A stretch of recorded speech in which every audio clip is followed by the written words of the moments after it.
కాబట్టి సారుకు మీకు దండం పెడతాను తండ్రి.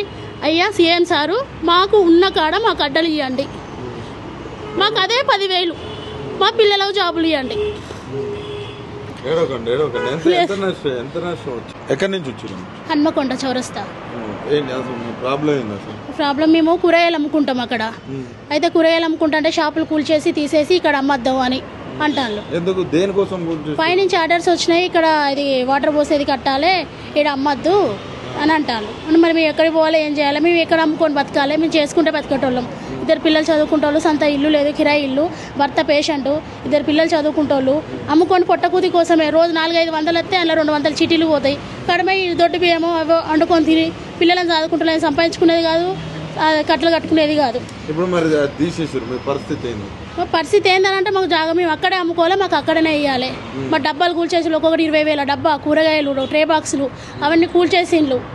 మా పరిస్థితి ఏంది, మేము ఎట్లా అమ్ముకోవాలి? మా నోటి మీద కొట్టిండ్లు. మరి మా కనీసం మరి తీసి పక్కకన్నా పెట్టుకోమ్మా అని కూడా చెప్పలేదు వాళ్ళు. సడన్గా మొత్తం కూల్చేసిండ్లు. మొత్తం ఆడికి వచ్చి మొత్తం పూర్తిగా ధ్వంసం. ఒక రోజు ముందు సాయంకాలం రేపు పెట్టద్దమ్మా, ఇట్లా డబ్బాలు తీసేయాలని చెప్పిండ్రు. మీరు ఇట్లా చెప్తే ఎట్లా సార్, మరి మాకు మేము ఎక్కడికి పోవాలని చెప్పి మా Nayana Rajender Reddy sir MLA sir దగ్గర పోయినాం. సార్ దగ్గర పోయి సాయంకాలం పోయినాం, సాయంత్రం పోతే సార్ లేడు. మళ్ళీ తెల్లారి పోయినాం, మధ్యాహ్నం పొద్దున్న పోతే లేడు, సాయంత్రం పోయినాం. సాయంత్రం పోతే సాయంత్రం సార్ కలిసిండు, నైట్ 8 గంటలకు కలిసిండు. 3 పోతే సార్ పిలిచి, సార్ ఇట్లా మరి మా పరిస్థితి ఇట్లా, మమ్మల్ని డబ్బాలు తీసి అంటారు సార్, మేము ఇట్లా అమ్ముకునేటోళ్ళు, మాకు రోజు గిరిగిరి చిటీలు ఉన్నాయి, పిల్లలు ఇట్లా చదువుకుంటోళ్ళు. కాంగ్రెస్ ఎమ్మెల్యే కాడ కూడా పోయారు. అక్కడ రాజేందర్ రెడ్డి సార్ దగ్గర పోయినాం. పోతే అమ్మ నేను మరి తీసేయాలి కదమ్మా, పైనుంచి ఆర్డర్స్ వచ్చినాయి, మరి తీసేయాలని అంటే, సార్ మేము ఎక్కడ అమ్ముకొని బతకాలి, మేము ఎట్లా బతకాలి సార్, మేము చేసుకొని బతికేటోళ్ళం కదా, మా భర్త కూడా పనిచేసేటోడు కదా సార్, అందరం కష్టపడి బతికేటోళ్ళం ఉన్నాం, పొట్టకూటి కోసం రూపాయలు రోజు 200-300-500 పని చేసుకొని బతికేటోళ్ళం సార్ మేము ఎట్లా అని అంటే, సరే అమ్మ నేను రేపు మాట్లాడుతుంది మీకోసం, అట్లా వేరే మార్కెట్ కడతాను, అక్కడ అమ్ముకోవాలమ్మా, పైన చార్టర్స్ వచ్చినాయి, అక్కడ అమ్మద్దని అంటాలని అంటే, మేము ఎట్లా సార్, మేము ఎట్లా బతకాలంటే, మేము చెప్తా తీయండి అమ్మ, అప్పటిదాకా ఆగుతామని అంటే సరే అని అన్నారు. సరే, మీకోసం మీకు ఏదైనా సమస్య ఉంటే చెప్పుకోవడం కోసం ప్రజావాణి అని ఒకటి కట్టించారు, ఇది కాంగ్రెస్ వాళ్ళు. డైరెక్ట్ ఈరోజు మీరు బీఆర్ఎస్ పార్టీ ఆఫీస్ దగ్గరికి రావడం జరిగింది.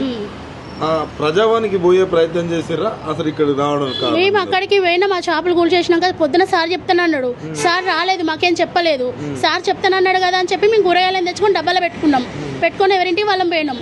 కూప్లింగ్లు పోలీస్ జీబులు వచ్చినాయి, కూల్ చేస్తానని వస్తే అయ్యో అయ్యో అయ్యో మాది కూల్ చేస్తాను, డబ్బాలు పోయినాయి అని పోలీస్ స్టేషన్కి కొంతమంది పోయినాం, కొంతమంది ఆడనే ఉన్నాం. కొంతమంది స్టేషన్ పోయి వచ్చేసరికి అవి మొత్తం నెట్టుకపోయారు. కూరగాయలు 20,000 ఇనుప డబ్బా, దాంట్లో కూరగాయలు ఒక్కొక్కరు వేరే చెక్క డబ్బాలు, మామూలు డబ్బాలు, బట్టలు ఉన్నాయి, కొంతమంది బట్టలు అమ్మటోళ్ళు ఉన్నారు, కొంతమంది ఆకులు అమ్మటోళ్ళు ఉన్నారు, కొంతమంది మేము కూరగాయలు అమ్మటోళ్ళు ఉన్నాం. మొత్తం 42 మంది ఇట్లా పోతానే అయ్యో అయ్యో అని కొట్టేసి మొత్తం డబ్బాలన్నీ ఎట్టుకొని పోతే, సార్ రాలేదు, ఎవరు రాలేదు, తీసేయాలని అంటే డబ్బాలను తీసేసినాం. ఎక్కడికి పోవాలి, ఎవరి దగ్గరికి పోవాలి.